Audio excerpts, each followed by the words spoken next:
What's up, everybody? It's me, Chris. Thank you guys for tuning in to episode 13 of Tune Check. So, this episode is going to be just like the last episode from last week. I'm going to give some updates regarding music news. I have two EPs at the end that I want to mention for our reviews. It's not really too long. This whole month of September has been, pretty whack, pretty trash. A lot of projects came out, but nothing really memorable or nothing to talk about. There were some singles that came out too, but it wasn't really anything too crazy. It's kind of disappointing considering that every month since like January we've been getting great albums for hip hop, rap, also for R&B, great mixtapes, EPs and all that.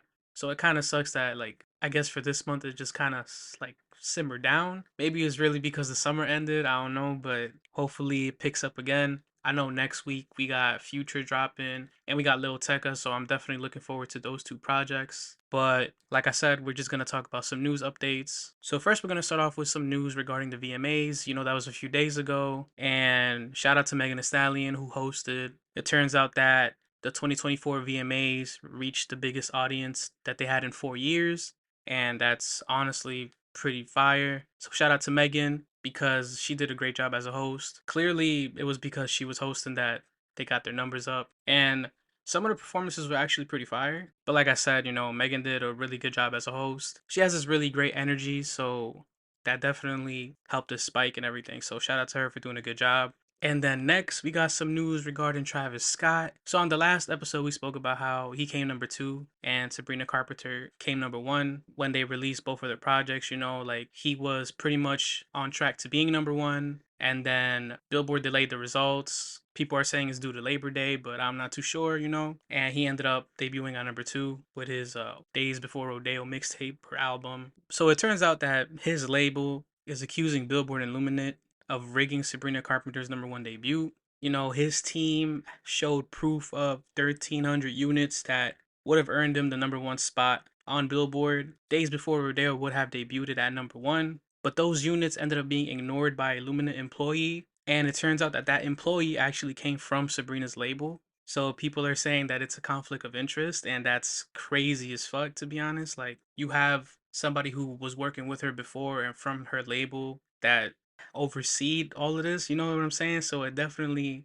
shows that there's people outgunning for artists and stuff, not letting them win and taking W's away from them is just crazy. I haven't really heard anything too much about it recently. This was from a few days ago, but hopefully, this gets more awareness and there's a resolution to it. But I feel like it's too late now since it's been like almost a week. But still, that's crazy for this to happen to somebody. Like it's definitely a bad look for her to lose to a project that came out 10 years ago. But still, to really be playing with somebody's numbers like that, it's insane. So hopefully Travis gets that all sorted out with Billboard and stuff. Next, we got news regarding Rich Homie Quan. He passed away like about a week or two ago. Very sad. And his song Type of Way, it entered the top 10 on the US Apple Music for the first time ever. So, shout out to him, shout out to his family, his friends. His music definitely did inspire a lot of styles that we got, and he was one of the people that definitely helped pave the way for how rap sounds right now and stuff. So rest in peace, Rich Homie Quan. And honestly, keep running up his music. I know after an artist passes, their streams and numbers go up a lot, but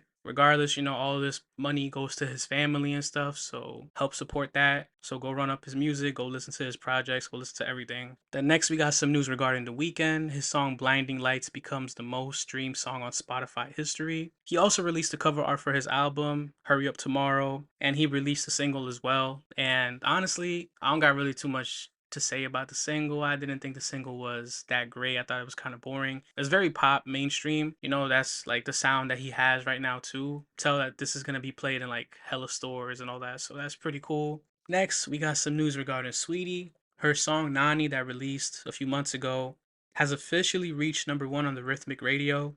Shout out to her because when this song came out, I was like, this sounds like a nice little pop anthem thing. And it honestly blew up for her. Like, there was a lot of people listening to it. There was a lot of TikToks made with this song in the background. It was doing really good on the internet and it really went viral for her. So, shout out to her. She's doing her thing. And honestly, this is great. And then next, we got some news, regarding Drake. He extends his record for the most Hot 100 entries with the debut of No Face and Circadian Rhythm. These were songs that he released on his 100 Gigs website. He's been doing that recently, putting up more videos about him in the studio, him working with other artists, him on tour and stuff like that. I think it's fire. It makes you appreciate his career, in the industry a lot more. And I feel like it was a great way for him to pretty much come back from the L that he took. So No Face and Circadian Rhythm, one of them debuted at 60 and the other one debuted at 69. It becomes his 337th and 338th career entry. He also became the first rapper to sell 5 million units in 2024. I don't really see anybody else doing that. Like I said, like he's always breaking records and he's always doing things. I'm pretty sure like a few years ago, selling 5 million units wouldn't really be like anything crazy. It would probably be something that you could achieve real fast. But due to the fact that we're in a streaming era right now, it's kind of hard to, make these sales and have these numbers. And he's still the most streamed rapper of the year, according to Spotify. He's been the most streamed rapper for all these months so far. And I don't really think it'll go down. I think he's still going to be the most streamed rapper for the rest of the year. A lot of people are saying that it doesn't mean anything, but you got to keep in mind that we're in a streaming era. So that definitely does mean something. Like if you're being streamed 100% of the time, that's bread that you're making for your label and for yourself and all that. Like that definitely does something. Next, we got news regarding Baby Keem. His song Family Ties with Kendrick Lamar is officially certified 5 times platinum by the RIAA. And that's fire. I think that's dope. That track, fire. Even Range Brothers was fire. Like, I love Baby Keem. I loved his last album. I can't wait for his new project to come out. He's been teasing it like earlier this year, but then went silent about it. I forgot what it's called, but I think it's something with wolves. Sleeps with wolves, cries with wolves, or something. I don't remember. I'm definitely looking forward to it because he's one of the dopest artists out right now. That's my opinion. I know a lot of people be sleeping on him, but I think he's fire. So definitely looking forward to him dropping. And congratulations. And then next we're just gonna talk about like what's really been the big piece of news that got everybody talking right now. It's basically about the Super Bowl. So basically, Kendrick Lamar, he was announced to be the performer for the Super Bowl halftime. He released like a whole commercial, like a little trailer, just him announcing that he's gonna be performing.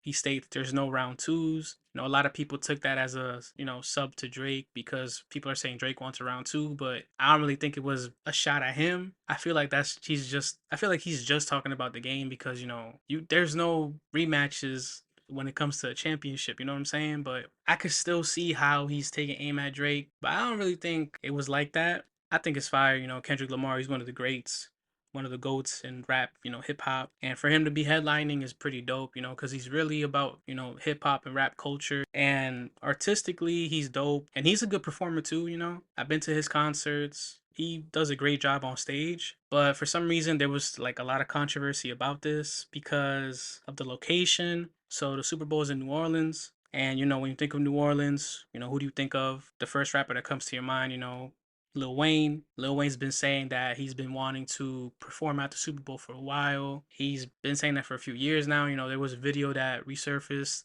of him saying, "Yeah, I want to do it. I didn't get no calls yet, but I'm there." And there's a lot of people that didn't really agree with Kendrick being chosen as the Super Bowl performer. And then there's a lot of people that are with it, that like it because they understand why, it makes sense. But there's a lot of people that are just like, no, it should have been Wayne. It should have been Wayne. It's in New Orleans. It should have been Wayne. And some people are like, oh, you guys are trying to take the light away from Kendrick. He was chosen. It's not that big of a deal. While it's a big deal to a lot of other people, including some other artists, there's been a lot of artists that came out that expressed their concerns about it. Like, it should have been Lil Wayne. They went on social media to talk about it. Some artists are supportive of the fact that Lil Wayne should have performed, for like Travis Scott, Boosie, Nicki Minaj, Birdman, Cameron and Mace, Memphis Bleak, Juvenile. You even got Skip Bayless, Uncle Shay and OPJ, and Ocho Cinco saying the same thing. Then there's also other people that are happy with the choice that was made, like Fabulous, Jay Electronica, Fat Joe. They're all supportive of it and everything. Some of the things that were said from these artists, I'm about to say right now, like, Lil Wayne's manager, he went on social media and said, he's confused, disappointed, and that he's angry, but most of all, he's inspired, and that he doesn't want to be in a position where the GOAT, Lil Wayne has to be in a position of mercy from somebody else, and that he wants him to make all the decisions. Then you got Lil Wayne's daughter who posted up, they envy greatness. Of course, she's gonna support her dad. Cameron and Mace, like I said, they were speaking about it on their podcast. Even Boosie, he was saying that it's basically a smack in the face. Then you got Nicki Minaj, like I said, she was defending Lil Wayne, and she pretty much was saying, denying a young black man what he rightfully put into the game for no other reason but your ego. Your hatred for Drake and Nicki Minaj got you punching Lil Wayne.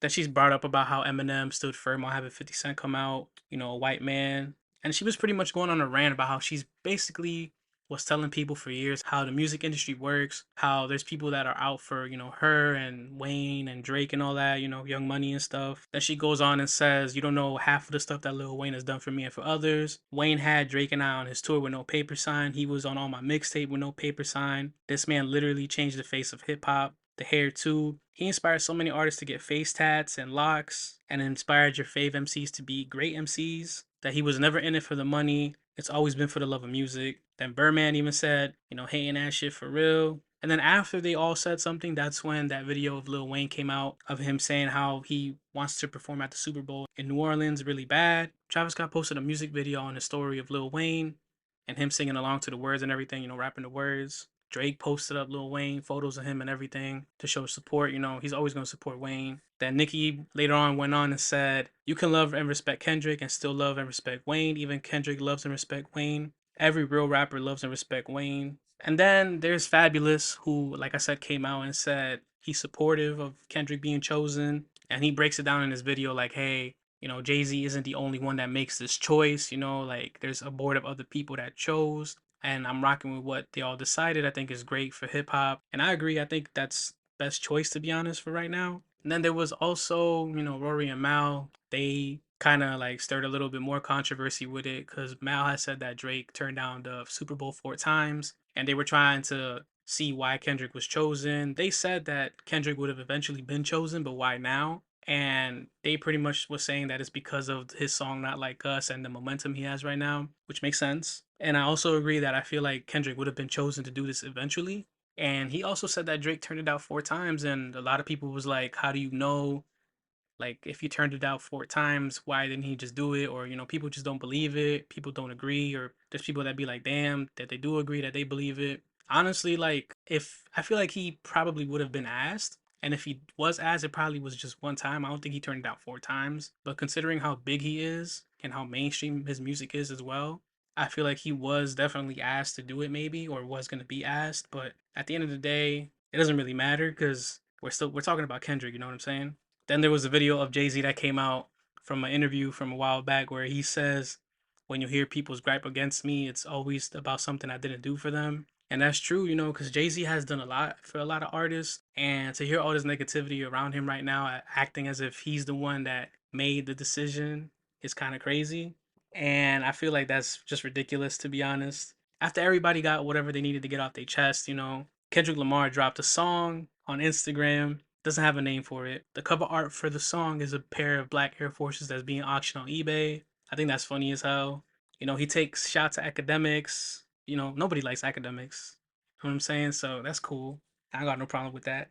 Then he talks about how, like, things are currently basically in music and the world and stuff. He explains why he doesn't release music as much because he feels like it's gonna tire out his soul and stuff. And it makes sense. I feel like he's one of those artists that always raps about his experiences, and he's always done that, and that's what makes his music so great and relatable. He also speaks about how he doesn't like too many artists out right now in hip hop, that he would trade all of them for Nipsey back. And I felt that there's a lot of rappers out right now that are kind of trash, not even kind of trash, that are just trash in general. So I felt that. And I feel like maybe the Super Bowl thing got to him and he just wanted to let people know he doesn't give a fuck. He's going to stick to what he's going to do, and he's going to put and show people why hip hop and hip hop culture is important and why it's the most impactful, like he said in his trailer and everything. So I think that's dope.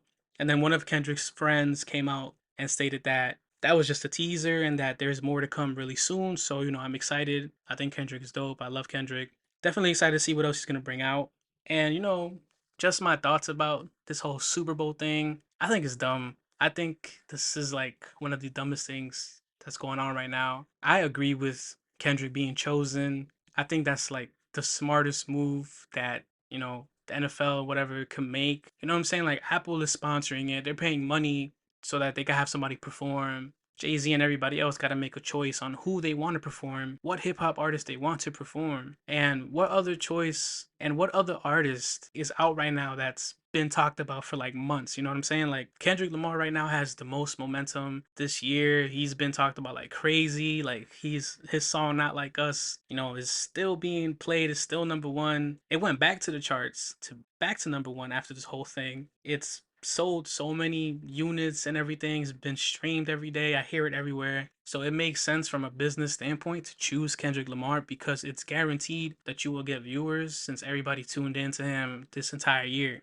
But I feel like that's why people aren't understanding this. I think he's the best choice for this right now. I understand that it's in New Orleans and stuff, Lil Wayne and stuff, but Kendrick has that momentum that's going to guarantee people are going to tune in to watch. And that's really what they want. They want to get their ratings and views up. And also, Kendrick is gonna perform hit the fuck out of that shit. And like he said, he's gonna remind everybody how and why hip hop is impactful. And I think that's great because, like, for the past couple years, hip hop's been kind of declining with artists, doing the same thing, sounding exactly the same. And I feel like that would definitely give it what it needs for people to understand, like, yo, take this shit seriously. And another thing that I was thinking about too was, how Usher did his whole Super Bowl rollout. He released his album like 2 days before the last Super Bowl performance. Then the next day he put up tickets for his tour that's currently happening right now. And that made him so much bread. Like I forgot how much it was, exactly how much money he made off of doing all of that. But it was guaranteed, it wasn't like the millions that he got paid. And honestly, that's what I think Kendrick's gonna do too, because Kendrick's been teasing new music for a while. And there's people that's been saying that he's gonna drop something soon. So if he drops an album like a month before, maybe the month of, it's going to do numbers because of the fact that people are anticipating to see him perform. And if he does this, he's probably going to announce a tour afterwards that's going to guarantee him some money. So, he's definitely trying to get that bag for himself too. And this is a great opportunity for him to make all of this money and to keep breaking records and to get a number one album and to have a big debut. You know what I'm saying? So them choosing him to perform and Kendrick saying yeah to this is a great opportunity for both parties. As much as I love Lil Wayne and I fuck with his music, and he's definitely one of the greatest rappers alive, like he doesn't have any momentum right now to get all those views. But Kendrick is the correct choice. Like he's gonna have everybody just watching. Even if you don't like football, even if you just want to watch the performance, he's gonna guarantee those people are gonna check it out. So I think it's the correct choice, business wise, and also like artist wise as well. And if he does announce a tour, I'm going. Like I'm gonna buy my ticket right then and there. Cause his last concert was fire. The one before that was dope as fuck too. I got my Mr. Morale the Big Stepper shirt in the closet. I wear that shit sometimes outside, like every other day, cause that was a dope show. And I feel like this performance is gonna be fire as well. So I'm looking forward to it. But bringing it back to what we was talking about originally, Lil Wayne eventually ended up releasing like his response to everything. He basically was saying that he was hurt, that it kind of broke him, and that he appreciates all the fans for helping him get back together. He said that he thought there was nothing better than that spot and the stage and the platform in his city. And it kind of did suck hearing him say all of this, and it was very sad, because at the end of the day, he's Lil Wayne and he wants to rep for his city. But I feel like he knows that Kendrick has all this momentum and everything. He just had a whole rap war with one of his artists, so I feel like he should understand that too. Just remind himself that it's business, but I feel like he took it a little too personal at the end of the day. But maybe he brings out Lil Wayne and Drake. You know what I'm saying? Maybe they'll choose Lil Wayne for another show. All that's left is just my two little reviews that we gonna talk about. They basically just two R&B EPs that dropped, last week. I wanted to push them to this week because of lack of content. There wasn't really too many projects that came out that was great. So the first one is from Aston. It's an R&B EP. What a Night to Be in Love. 5 songs, 13 minutes. My favorite songs are the Makeup Song and Nobody's Watching. For a 13-minute EP was a great listen. I feel like this was a bit different from his previous works. He used to have a pop and R&B kind of sound, like a fusion of both of them. But now I feel like he just went full-blown R&B on this, and I thought that was pretty dope.